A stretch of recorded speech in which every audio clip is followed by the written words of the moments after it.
Wait a minute! Marv Wolfman developed beast machines? What? Yes. What? You were the chosen one! We were counting on you! We were all rooting for you, Marv!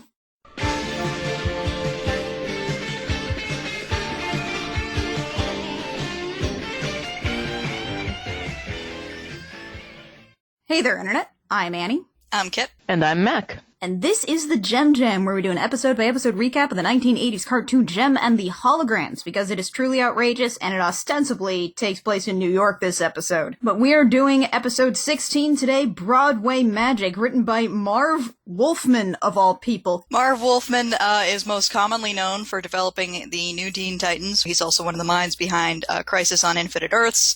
He is a well-respected comics creator who, because well-respected comics creators aren't paid very well, also did a lot of work in cartoons. So we start our episode in a pan across what is ostensibly New York, because there's something that looks a little like the Chrysler Building, but there's, I mean, it's a bunch of random buildings.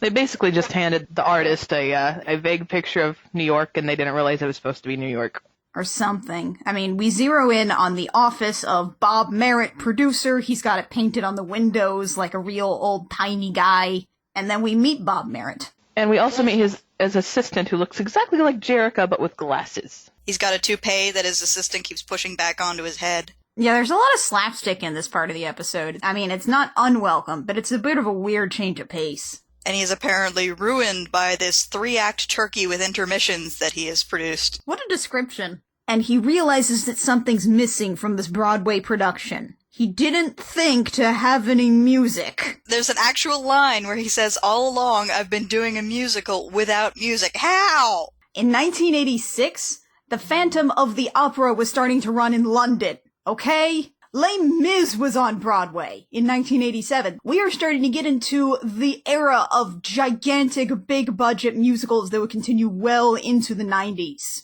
This is the era of Andrew Lloyd Webber. Past the point of no return. No, we are just going to get into Love Never Dies. I'm going to get into Love Never Dies and how ridiculous it is. We are not going to do this today, Mackenzie. Bob Merritt is apparently wonderfully behind the times here, because we have reached the era in Broadway musicals of the overproduced, overwrought Andrew Lloyd Webber musical. I mean, Cats is due to start any minute now. But no, he forgot to put music in his Broadway musical. My God, Bob Merritt. In realizing this, there's this weird little slapstick bit with, like, a couple of window cleaners, and one of them almost falling to their deaths, but it turns out, haha, he was only one story up. Meanwhile, at a beach. We've got Rio standing over there with his friend, just kind of going on a long rant. I guess he's his friend. I've never seen him before. We will never see him again. He's just kind of sitting there listening to Rio. And he's like, sometimes it's like we're so close and sometimes we're strangers. I wonder if she's hiding something from me. Yeah, because the hot dog guy, while Jerrica and the Holograms are playing volleyball, the hot dog guy is like, you still got it bad for Jerrica, Rio? And it's like, aren't you dating? Haven't you been dating forever? You guys are like Cory and Topanga. You've been dating since you were like 10. Does Rio actually know this hot dog guy, or does the hot dog guy knows him? Is he like the only other person besides Jerrica that he's actually got a real human connection with? Well, I mean, he doesn't anymore. After he sees a newspaper, he vaults over the little railing, kicks away this hot dog guy's, like, collection of, like, 8 hot dogs and 5 drinks, spills it all, and then just completely ignores him. As he runs over onto the beach saying we're gonna be Broadway stars! And hot dog guy's just sitting there with his arms akimbo, and he's like, really? Really, Rio? He looks kind of resigned to it. I get the feeling this is not the first time this happened. Okay, so you know those situations where you have that friend and then suddenly they get a love interest and suddenly they're just completely off your radar, but occasionally you still hang out with them and then they get a phone call and they leave you forever?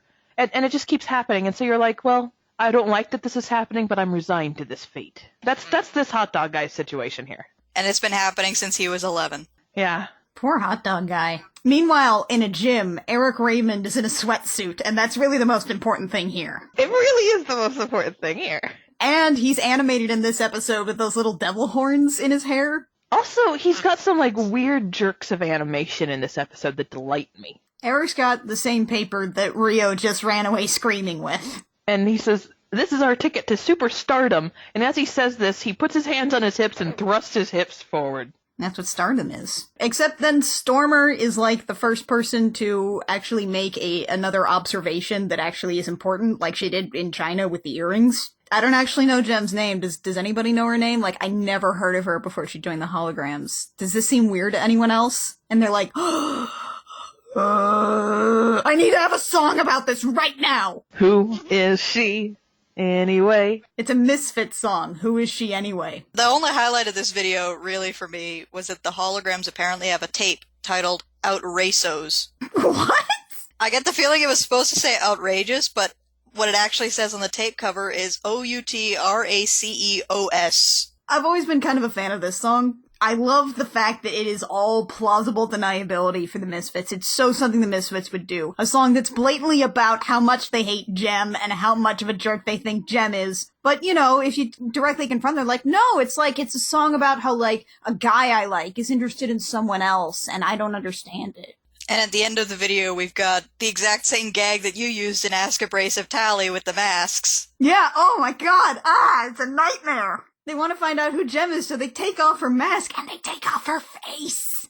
Except she's got another face on there, and they take that off, and there's another face. And after the music video, with, like, no recovery whatsoever, Eric Raymond just says, I've just thought of something that'll keep JEM out of our hair. Eric just sort of ignores the fact that a music video just happened. It's still not clear if these things actually do or not. Well, let's be honest here. If they did happen, they would happen regularly enough and include things like guitar motorcycles. The Eric is just like, whatever, this one involved Pizzazz kind of having a mental breakdown as she tried to figure out who JEM was. Who cares? Moving on. So back to Eric's time and space traveling TARDIS office. Eric has like a whole bunch of photographers and camera people there, and he's going to make an announcement. And he offers $100,000 in 80s money. $217,735.40. To anyone who exposes JEM. This is basically the Who is Batman bit from The Dark Knight, only less murderous, but only a little bit less. Apparently this is broadcasting live, so it switches around to a bunch of different people gathered around televisions, and there's this big, like, in-store display of a bunch of TVs, and every single TV is tuned to Eric Raymond, except one that this little kid is, like, pressed his face up against that's showing, like, a kaiju movie. That kid knows what's going on. He's gonna be a Jaeger pilot. Eric does this little, like, Uncle Sam, I want you, to find out a glam rocker's name. For money! And so when the holograms finally arrive in New York at a, quote, heliport.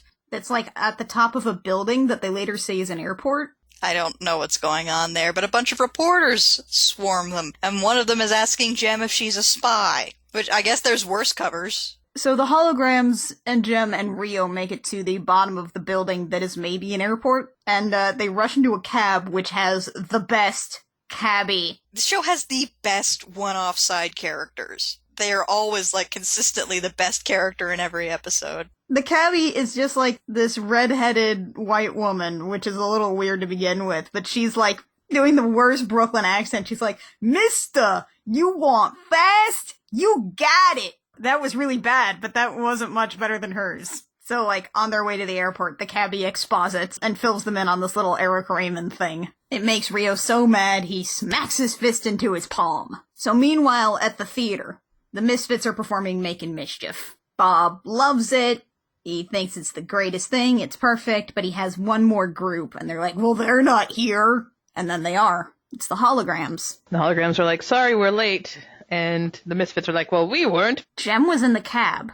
Jerrica is now here. It makes sense if JEM is going to get mobbed by reporters that she would just go everywhere as Jerrica, but where did she change? Rio was with her the whole time. If Rio was there the whole time, how was he not surprised that Jerrica is suddenly here? Jerrica didn't fly out with them. She did. Was she waiting for them in the theater? Did they switch for some reason and then have to magically switch back a couple minutes later because Eric Raymond's like, where's JEM? And they're like, oh, she's in the back getting changed. Jerrica, you've got to come up with better excuses. You've been doing this for 16 episodes. It's like, I forgot. I didn't think anyone would ask where my lead singer is. So now we get a whole sequence that I wrote down in my notes entitled, Stages Do Not Work This Way. So Jerrica runs backstage. Roxy, who, I swear to God, she comes up with plans like 3 or 4 times in this episode, and I swear every time she's half a second away from saying, let's kill them. Roxy's like, I've got an idea. and she runs off, and I'm thinking to myself that she must have followed this up with, I'll kill her! Roxy decides that they can't audition if they can't be heard, or something like that. Yeah, and I guess she goes to turn their mics down? She went into what looks like a booth overhanging like a completely empty side room. Backstage. There's a booth backstage. In, like, what looks like one of the recording studio sets? Like, you're right, it's like a side room. There's exit doors? But anyway, Roxy's up there fiddling with dials, and she sees Jerica wandering out into the room. The middle of the room. And Roxy's watching, and Jerica's about to transform into JEM right in front of Roxy, and that's our commercial break. Memento Mori, Jim may be found out and her career ruined. And that's our commercial break, and then we come back, and right as Jerica's about to transform, Roxy gets bored. Yeah, just wanders off. Yeah, she's like, I don't care about Jerica, I care about JEM, and she turns around just as Jerica transforms into JEM. And I was like, really, Roxy? Really? And then she starts just sort of hammering random buttons down on this console that I can't tell for the life of me what this console's supposed to be or control. But it creates this god-awful shrieking noise. And, like, seizure lights. So, apparently this thing controls the lighting array backstage, which begs the question, what does the booth at the back of this theater do?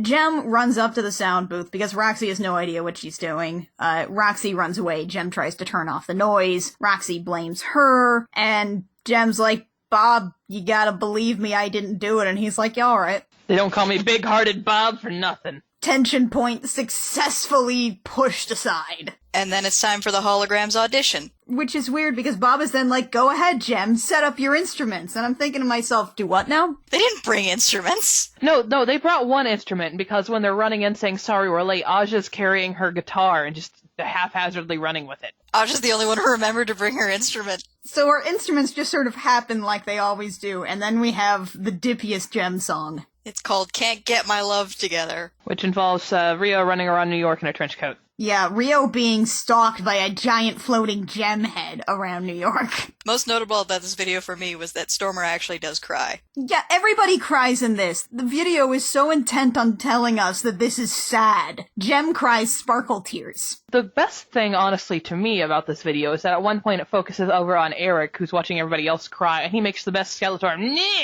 face. Nah. Bob decides that he can't decide between the holograms and the Misfits. So he says that he's going to announce the winner on Lindsay Pierce's show tonight. Because think of the publicity! Yeah, why did Lindsay agree to this? The last time the Misfits and the holograms were in her studio together, it burned down. So Bob announces the winners of the contest, and it's the holograms. So Pizzazz reacts in the most Pizzazz way possible. By promptly going and grabbing a fire hose and cranking it on and just letting it run free. What I love about this is that there's a camera on her. The cameraman just watches this happen. But I don't know who thought inviting the Misfits onto stage to tell them they lost was a good idea. Especially if the holograms are there too. This is a liability. JEM actually manages to go over and turn off the water with Bob is hosed into submission. And, like, they slap his toupee back on his head, and Bob's like, well, okay, so the Misfits are now your understudies. 3 understudies for 4 people? Oh yeah, no, this entire show, it never treats understudies as exactly how this whole thing should work. This is something where they seem to assume that understudies means that you completely restructure the entire show. The Misfits, if they go on, they wouldn't perform a hologram song, they perform a Misfits song, which would require completely different choreography. Bob directly says, if anything happens to JEM and the holograms, you become the stars.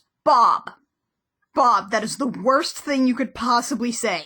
Lindsay is just in the background, says nothing, watches this happen. She doesn't even think to warn him, like, maybe don't. Look, she just wants the show to be over so she can go dry off. I can't tell if JEM and the holograms and the Misfits rivalry is, like, the worst or the best thing to happen to her show. Because there is always news to report on with these yahoos. I've got another question here. In the past, when they've gone on Lindsay's show, it's implied that they just basically go down the block to the studio. Here, they're in New York, and it's again implied that they just go down the block to the studio. Where does Lindsay's show shoot? Is Lindsay also a Time Lord? Lindsay's studio is her TARDIS. Oh my god. So, back at the theater. Random bozos are apparently able to just parade into this building. And there's a guy who actually hands JEM a check for, quote, $1 zillion. It actually says $1 zillion on the check. And it has a clown on it. Yeah, in exchange for her real name. And then, oh geez, Oh Oh, God. golly. Here we go. We have the worst Romany stereotype that you can think of. She's like, look into my crystal ball and you will fall asleep and then tell me your real name. And it's like, what did the animators think a crystal ball looks like? Because it's like, it looks like one of those plasma balls that you find at the Sharper Image, but turned off. It's got the little, like, ball in the center of it. I don't know. And then she sort of starts to fall asleep. It's like, did you fall asleep yet? Jem's like, I don't even need to take a nap. And then she's just sort of shoved away. And I was like, oh, thank God that did not go on any longer. Yeah, that was a really uncomfortable 30 seconds. Yeah, it was. So, Bob wants the riffraff cleared out and blames Jem for these, like, racist weirdos coming into his theater. Yeah, when it's kind of your fault, Bob. And he's like, we've got a lot of work to do. And Jem's like, and we've got thinking to do? So let's get out of here and think? What was that transition? I don't know, we're suddenly in a hotel room. I believe that they're supposed to be at the Waldorf, or is that the Astoria? I think that's the Waldorf. Yeah, the Waldorf, one of the richest and most expensive hotels in New York City, the one that is right on Central Park, the one that Waldorf of Statler and Waldorf of the Muppets is named after. And in this hotel room, they summon Synergy to talk to her about this whole fiasco with Jerica, Jim, etc., etc. And Synergy just, instead of, like, giving them any useful advice, she just sort of says, like, so by the way, here's the reason you can't tell anyone who I am or what's going on here. Because in evil hands. In the wrong hands, my holograms could be used for evil. Used for nefarious purposes, maybe. I could take that. Used for selfish reasons. But evil. Evil! Specifically evil. And not even just like, my lasers could be used for evil. People could use her holograms to pretend to be other people and seduce their boyfriend. I think this might actually be Synergy's first in-person appearance since the first episode. I think so, yeah. I think it's been 16 episodes, and we haven't seen Synergy in the last, 10. Yeah, we've only seen her on screen, not as, a projected hologram. So I was just like, well, that was completely pointless. Why don't we just practice our music? Jerica goes to get said music. And finds Rio stalking her. We get this scene where Rio walks into, I think it's supposed to be Jem's hotel room, and then he just kind of opens a drawer, and then he stares into a mirror, and he looks like he's about to fight the other Rio, like you get when a bird sees himself in a mirror. A male in Jim's room? Are you here to talk to my girlfriend? So Jericho walks in, sees this, and immediately assumes that he's looking for information about Jem, which... She's not wrong. She gets really mad, and she's like, and I thought I loved... Get out! You have been dating! Forever! What do you mean you thought? I am extremely happy that Rio has been told to get out. It doesn't last, but I'm still very, very happy. It was a lovely moment. Rio just leaves. She kicks him out, and it's great. So, back at the theater, both Jem and Jerica are missing, because Jerica, I guess, has gone out on a little, cry walk. But the Misfits are here, and Rio's like, it's all my fault, and now I've lost them both. Rio, are you this open about the fact that you're maybe dating two girls? Really? You just talk about it all the time to anyone who'll listen? And you're not poly? It's not like this is a polyamorous thing. He's just a jerk. Anyway, Rio decides he's gonna go look for Jerica and Jem, and the holograms are like, we'll come too. That's when we find out when the show opens tonight. At 8! He needs them there by 8, and the show opens tonight? If the show opens tonight, you were there by 11 a.m. And you do not leave until after the show is over. You don't leave until midnight. So it's fine. They leave. The show opens tonight. They leave. They go to Central Park. They find Jerica almost immediately, despite the fact that Central Park's huge. Rio finds her at the zoo. So he grabs her and he's like, I'm so sorry, Jerica. I guess I was wrong. The only thing that makes sense, though, is, are you Jim? I think the exact line is, why won't you tell me about Jem? It makes no sense unless you and Jem are the same person. Yeah, he immediately jumps to the proper conclusion. Is like, well, I guess you must be the same person. Otherwise, you being mad would be completely ridiculous. But that's where we get our commercial, which is we've had 2 commercial breaks with no, ridiculous life-threatening danger. Yeah, they're just dramatic tension points. Are we watching the right show? Marv, when we talk about raising the stakes, what we mean is people need to almost die. Dramatic tension doesn't sell dolls, Marv. Why don't you go write Starfire talking some more about how much she loves Dick? Jerica turns away while Rio is clutching her and is like, Synergy, I need help. And cue Jim appearing in the middle of nowhere. And people are like, oh my gosh, it's Jim. The middle of a field. She makes a hologram in the middle of a public area, a field, this big shimmery hologram. Rio can look over her shoulder and see this. I'm surprised Rio can't hear her mutter, "Synergy, I need help." He's literally pressing against her right now. But Jem appears and is promptly chased off by everyone in the zoo. And Rio's like, oh, well, there goes Jem. Jerrica is basically gaslighting Rio right now. Rio apologizes, and then later on, Roxy and Pizzazz hatch this plan. I mean, Roxy, again, she's like, wait a minute. Jem cares about Rio, doesn't she? And I swear to God, I just wait for the next word to be out of her mouth. It's like, let's kill Rio! No, instead Pizzazz is like, start typing, Stormer. Stormer's sitting in front of a typewriter with no paper in it. And instead of saying, like, but I don't have anything to type on, she's like, what? What do you want me to type? And so, without having any paper, they create this letter that is Rio apologizing to Jem for something unspecified, which they don't know about this blow-up, but it's a pretty good bet that Rio has screwed up somehow. What's really weird about this is that Jerrica gets the letter, and the letter tells Jem to meet Rio at the top of the Statue of Liberty, and it ends with, I love you. And Jerrica isn't annoyed that Rio is theoretically writing love letters to other women, even if the other woman is her. Especially after she stumbled on saying, I love you to him. The letter says that Jem is to meet Rio at the crown of the Statue of Liberty at 5 p.m. At the zoo, let's say the zoo was maybe like noon, 2. She waits there, it's 5, Rio is apparently late, the last ferry is leaving, and Pizzazz, because no one else is in this entire observatory, which apparently only has one door, she closes it, locks the door, and there's no guard up there, there's no security, there's no one. There's no final sweep. A guard just asks Pizzazz, a random passerby, if anybody is up in the crown, to say nothing of the rest of the statue. And she's like, nope. Everybody's gone, and he takes her word for it, and they leave. Jem is locked up there, the last fairy is leaving. She throws her earring out of the window. I've never actually been up in the Statue of Liberty's crown. I can't say for sure, but knowing other observatories, I think it's pretty likely that there is glass in there.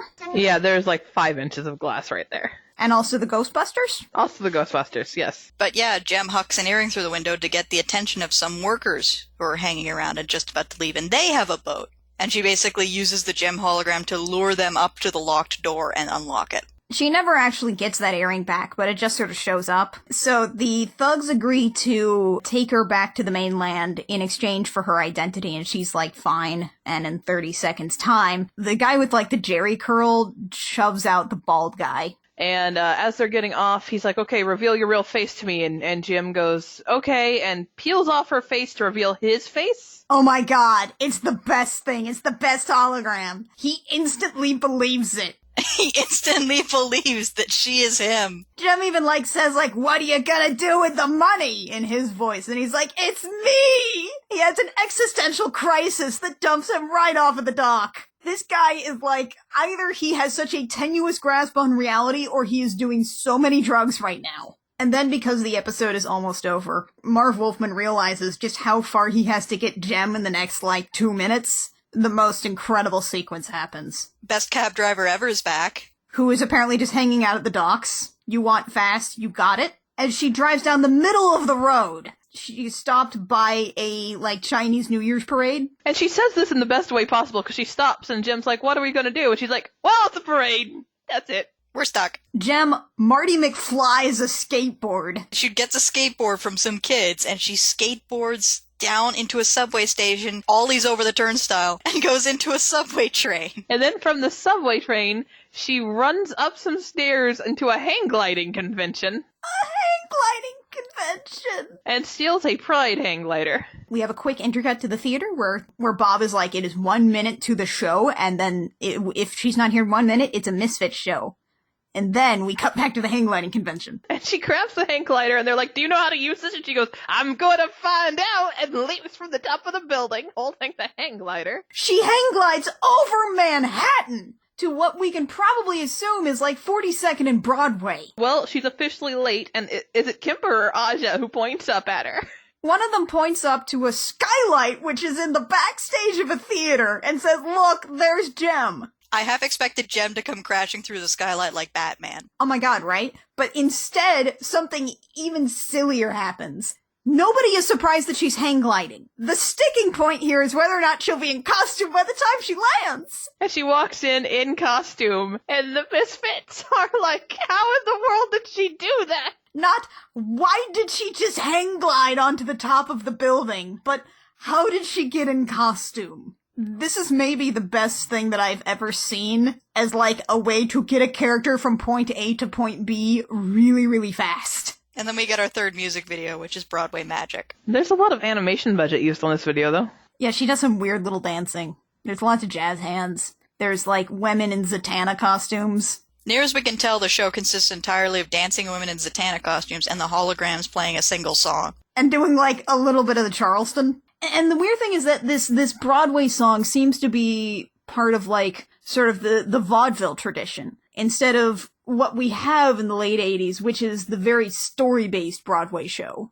Past the point of no return. I will kill you. I know where you live. I can get there in 10 minutes. None of your roommates would convict me. That's true, they wouldn't. After curtain on the show that consists of one song, Bob's like, they're still applauding. It has been 0 seconds since the end of the show. Of course they're still applauding. They're also probably applauding because they think this is like the overture. What happened? Bob said originally that this was 3 acts. Where's the other 2 acts? Where's the first act? So we're at somebody's mansion for an after party. Rio and Jerica are dancing and Rio's like, it doesn't matter who Jem is, and they smooch. Meanwhile, Lindsay's like, where the heck is Jem? And Jerica goes, I'll be right back. I have to go get Jem for Lindsay. And Rio's like, if I have to, I'll wait forever. Rio! We were talking about how this isn't Andrew Lloyd Webber. Lindsay finally asked the burning question, so what's the big secret? Why the secret? And Jem delivers this, like, very political speech that completely sidesteps the question. She's like, I don't know, I like privacy or something. What matters more, she asked the audience, my name or the songs I sing? And the audience screams back, your songs! Though I'm pretty sure what they should have screamed was, $100,000! But yeah, the entirety of humanity walks back on this whole let's find out who Jem is thing. And that would be our episode. Except it's time, you guys. We finally reached the point in Jem and the Holograms where the Superstar PSAs start. You, too, can be a superstar. I have to imagine that this is something that was either, like, network mandated or something that Christy Marks, a writer of G.I. Joe, was very familiar with. Because these are the Superstar PSAs, there's only like 8 of them, you can find them all in a YouTube video somewhere, we've linked to it a couple of times. But it's all, like, kids doing things like not getting into a stranger's car, and then a glam rocker shows up and tells them they did good. Just out of nowhere, a glam rocker is here to congratulate you on your good decisions. So here's our scenario this time. There's a white kid who just spray-painted Puppet on the side of a wall, and he tries to get a Hispanic kid to spray paint too by using peer pressure and then calling him a sissy. So, like, first off, he's like, it's probably fine. I'm fine. They just slapped me on the wrist. It's probably fine. Also, I'm going to insult your masculinity. Let's bring gender-charged insults into this. And the Hispanic kid's like, I really don't have to prove anything to you. And to congratulate him, Jem shows up. Out of nowhere, she's just there. Synergy, who is observing everything in the city, comes to tell Jerica there's a crime about to happen. I'm off. Jem is like, yeah, be an individual, don't give in to peer pressure. And the black kids are like, yeah, the white kid's really dumb. Let's go get ice cream. And the white kid's like, I want ice cream! And that makes you a superstar! I still have a hard time believing this thing actually happened. I watched this episode quite late at night. A part of me thought I dreamed it. That about wraps it up for here.